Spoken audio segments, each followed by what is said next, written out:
Good day, everyone. This is James, and we are tasked to solve this problem. So, which expression is equivalent to the quantity 8x cubed plus 8 minus the quantity of x cubed minus 2? So, actually, this is quite easy, and here's the steps to solve this problem. So, 8x cubed plus 8 minus, again, the quantity of x cubed minus 2. And the safest way to do this is to distribute the negative in the right expression.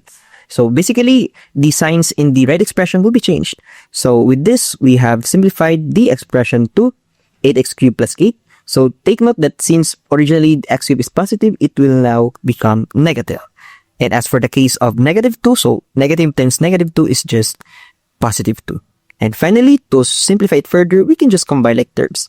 So 8x cubed minus x cubed is just 7x cubed, and 8 plus 2 is just 10. Therefore, the answer is letter B. So that's it. Thanks for watching, everyone, and for more exciting mathematics videos, so please subscribe to Maths with James Tutoring. Once again, have a nice day to everyone.